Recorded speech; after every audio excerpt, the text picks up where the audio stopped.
Well, it's still drizzling, but it's as dry as it's going to get. Folks, this one's been a sad, interesting story. Here we are on the donation car, the 1997 Buick Skylark. Out of everybody's hard work and donations and everybody's hard work and parts, it did its job. They kept her alive when it was 100 degrees out here, getting back and forth to the doctor, which was its main cause. But we've only managed about 300 miles out of this vehicle since she's owned it. Everything I've done is so good. It appears the fuel pump is bad in the car. My next steps to test that involve dropping the fuel tank to get the fuel pump out. So we have a fuel pump here to put in it. One's going in if I pull it down. Everybody wish me luck. I believe that's what's wrong with this car, but we only have 67,000 miles on it. There's no other reason for it to act this way in my summation. I'll be happy with it again when it runs. Well, folks, so far so good. Looks like they, despite the fact that they make me drop this fucking tank, which doesn't excite me to begin with, it looks like they made it reasonably sane to do. I got two big bolts hold the fuel tank straps. I got them cracked loose, and it seems to be dropping the tank already. I believe we have enough play in these hoses for me to get some drop on it before I even deal with removing them. Might just be able to remove this hard point. So everything's pretty straightforward under here. And so far, it looks like it's not going to absolutely murder me to do this. We're going to find out. Well, I've managed to get that tank sitting on the ground by not disconnecting everything they wanted. But hell, them fill lines don't want to come off any of them ports. So if I can just drop the fueler neck and get her down like I did, that's what we're going to do. So making progress. My next step is to figure out the lock ring at the top of the pump. Looks like I got access from the front here. I don't have a hell of a lot of room to do anything, but there's that. So I'm going to take a couple of pictures of that with flash so I understand exactly how that latches in. Do I just rotate the pump assembly itself? What holds it in there? Need to get a better view. But coming along, tank on the ground in Funky Town. Well, that was happy fun time. I had a few fights with my filter removal tool, so you see what I did about that. It's a few things that were supposed to be disconnected to get that out, but easier just to deal with. Not too worried about that high pressure hose. There's all that's new on the new fuel pump. Now that I got it out, I got access to that lock ring. So I should have that old one popped out and a new one in it pretty quick.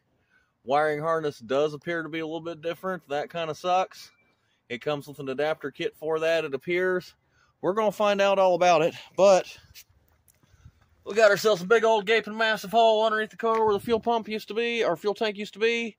And there it is, looking like a big old Stingray or something sitting here out from under the car. So we're in the right spot. Let's knock it out. That original equipment out of it and on the ground, and although I don't have every sign to show me malfunction, boy, that sock filter sure is brown as shit, isn't it? Thing's just old.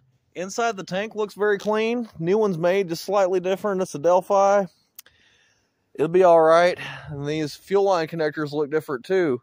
Kind of sweating that a bit, but I don't see why they should not connect to the same thing. We'll find out all about it. Right now, we're just going to move forward and put this pump in this tank. And again, there's a tiny bit of dirt I probably knocked off in there. And then you can see at the top, there's some cracking to the plastic. So, that's definitely old, but it's not nasty enough down in there to be clogging things up. We're going to roll with it. Adapted the wiring harness for compatibility so that this will plug into my new fuel pump. So I'm going to get that back in the split loom, and I have another piece of split loom to kind of neck off the rest of that. You'll be able to tell where my work stops and theirs begins. New fuel pump is in the tank. That's installed, locked in. You can see I lettered that up real good. So there shouldn't be a whole lot to getting this back up under here. I really need a second man to get that back in the damn car. We'll find out what happens. I would love to plug this together and find out does it work right now, but one piece at a time. Let me get the rest of it together. Well, my paid helper turned out to be a flake, but the good news is the lady's son will be here tomorrow, which gives me an opportunity to get this thing done. Awesome sauce. So we'll be back in the morning to get the tank back up in there. I've got a fuel filter at the house that fits it. It just wasn't the way of the universe today. That being said, the tank is together, the pump is in. Should be able to make short work of this in the morning. Hope so. Folks, I really want to see this car run. It has a tendency at this point to make me more frustrated and give me a bad attitude where I shouldn't have one. It's the culmination. This represents the good intentions of over 100 people who donated on here. And I just want it to run and do its job. We're going to achieve that no matter what it takes. After a mental regroup, we're making some good progress on this today. So, after much work to not destroy them, I got the fuel lines off. That'll make it a whole lot easier to get that into position. We've also drained off the fuel to a gas can. Also, something that'll make things a lot easier to get into position.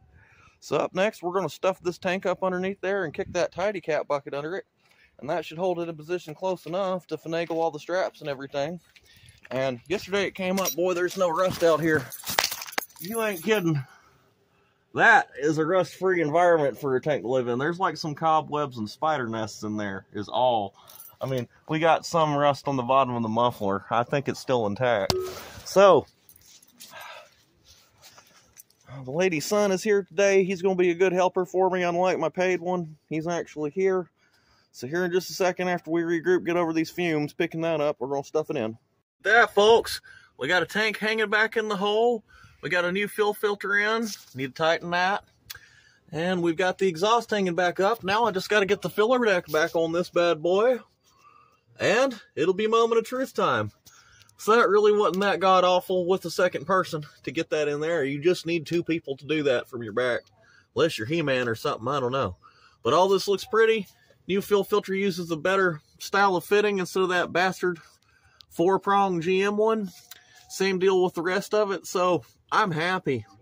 Let's get them 2 hoses attached up to where they go, and let's see what this car is going to do. Look at that, folks. I finally called it correctly. New fuel pump installed. Car running better than I've heard it do before. Imagine that. Didn't even have a hard to crank up. We're still putting a little bit here. We could have a coolant leak XYZ. I don't give a damn right this minute. We got a running car, and that's not been the case for a second here. Sounds happy. Sounds smooth and quiet. That little bit of lifter tap does go away after she warms up, which she hasn't had a chance to do yet. So my next step, I'm going to take this for a little test drive around the neighborhood and make sure we're all rocking. But mission accomplished, and boy, do I feel better. This one's been kicking me in my mental health privates hard over and over and over again, just making Rochambeau-ing me. To hear it up and running right now, my whole week's going to be better. Sometimes out here in the field, we have to do things I don't very much like to do, but are good solutions. So this thing had a terrible wheel bearing, waka waka waka, about to fall off, roasting the rotor too with the amount of heat it was building. Get it apart and realize the washer that's supposed to go between that nut and that inner bearing, it's gone. It's not here to put back. So the castle that's supposed to go over that nut is too far away from the cotter pin when installed, and there should be a big ass washer there to protect the face of that bearing. Now, I'm fully prepared to put another outer wheel bearing in this in a couple of days. I have a feeling this is going to work for today, but may not be optimum life on that bearing with that nut right against it like that. As I don't have a good cotter pin way to secure that at the moment, I've taken another axle nut that I've got to fit a Buick or a Cadillac or something and use that as a jam nut. So I've set the inner to where I want it, and I've jam nut that against it like a tie rod end. I don't foresee it trying to come off. I'm going to warn the customer all about it and let them know what the hell they got. It's sure is better than what they did have. This will patch it. Again, that might last forever too. Having a big ass jam nut like that, I don't foresee it trying to turn out. That being said, we will warn them all about it. But that is an effective solution for right now. I do think that without the washer, we're going to have reduced wheel bearing life. So be it. Them wheel bearings was certainly dead. Tool failure holding me up and losing daylight.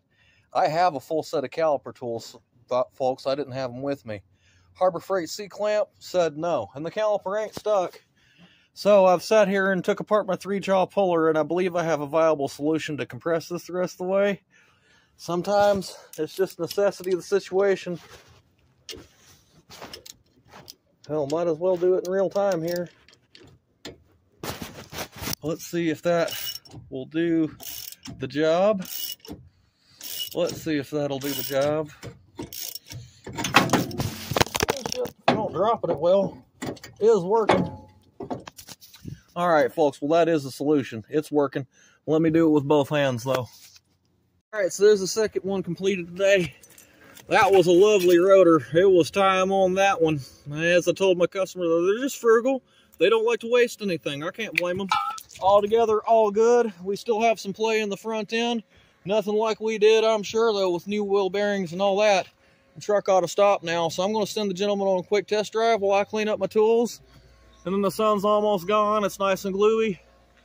I'm ready to go eat and smoke and get high and take a bath and all sorts of fun things. Have fun out there, everybody. By the way, look at that oldie but goodie.